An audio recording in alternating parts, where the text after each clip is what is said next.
Now to the conversation of the day. If you have been following the money in Nigeria this week, all eyes are on the Niger Delta after the announcement by the NNPCL and Chevron of a major new oil discovery at the Awodi 07 well. This is coming on the heels of the Petroleum Industry Act 3rd anniversary. This discovery is being hailed as a win for the country's drill or drop policy. But as the 2026 budget looks toward ambitious revenue targets, how do we ensure these technical successes translate into economic stability for every Nigerian? Well, joining me to navigate the numbers is Mr. Olabode Showumi, a leading consultant in energy policy and a familiar face in the industry. It's a pleasure to have you in the studio, sir. Good morning. The pleasure is all mine. Let's start with the Awodi 07 well. It's the third discovery in 18 months for this partnership. For our audience watching at home, can you explain the strategic importance of this find? Beyond just adding to our reserves, how does a recovery like this support our broader national goal of economic recovery? Okay, thank you. So first and fundamentally, it's not magical or highfalutin economics.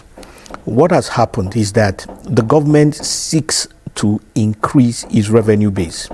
As part of those efforts, they came up with the new tax laws, they came up with efficiencies within some areas of government. But there was also targets on the traditional sources of income, notably the oil and gas.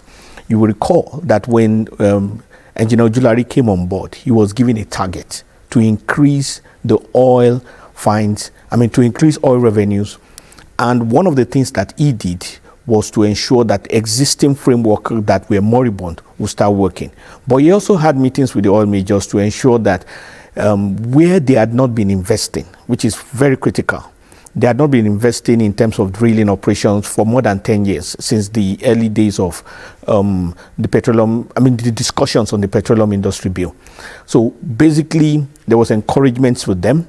And the ones that have been on the news is that of Shell, who has committed significant funds into discovering new wells. But this is beyond just committing funds. This is haven't committed funds and haven't reached the goal, which is significant findings. So which means, whichever way you look at it, there's going to be increased revenue for the next year. So once the revenue increases, it means there is greater income for the government. Now, what government does with the money that comes into them is a totally different ballgame. That's for the economists and the national planning people to determine whether it's infrastructure related, whether they're going to use it for elections, whichever way.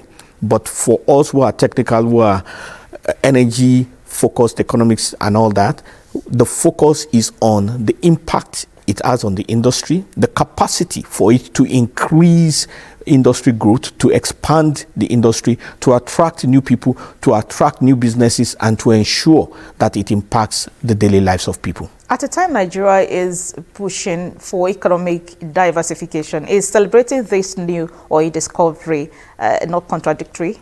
So the fact that you are pushing for diversification does not translate to killing existing sources of income. So that needs to be understood. So they are they are mutually exclusive. So on one side, we want to increase our income from cocoa, from tin, from gold, from virtually, or even from services. Nollywood needs to bring in more income and all that. But the fact that we want extra income from that does not mean we should not increase what already exists. So they are totally different things. They are mutually exclusive. They are not connected with each other. Now, the 2026 budget has set a very clear target of 1.84 million barrels per day.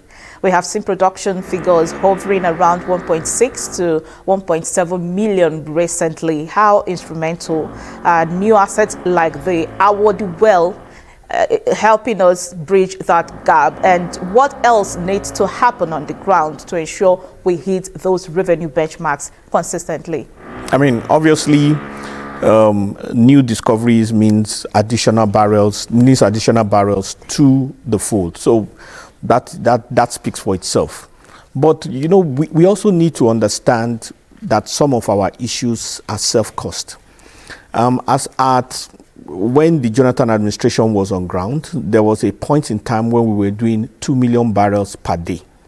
What that means, aside from whatever interpretations people want to give to it, is that the infrastructure for 2 million barrels per day already exists in Nigeria. So why is it not efficient? So you have to look at things like restiveness in the Niger Delta, vandalization of pipelines and all that. So there are self-made inflictions that we have done for ourselves that is limiting the discoveries, the amount of oil that we produce. So we also need to work on that. So, but I understand, to the best of my knowledge, that the NNPCL, they are working on that. But in addition to working on imperfections, the removing in the imperfections on the line, what they have also done is to ensure, in simple terms, that there are additional sources of income. So whichever way you look at it, this is good news. It also shows demonstration of capacity in terms of managerial skills, in terms of how to interact with the external society by the people who run the NNPCL. Now let's talk about the PIA. It's been a few years since it transformed the NNPCL into a limited liability company. We have seen a lot of structural changes at the NUPLC as well. From your vantage point, how are these reforms actually changing the way we attract global investment? Are we seeing a more predictable environment for the big players to commit long-term capital? Obviously, Shell has committed capital that has involved their global CEO. So definitely there must be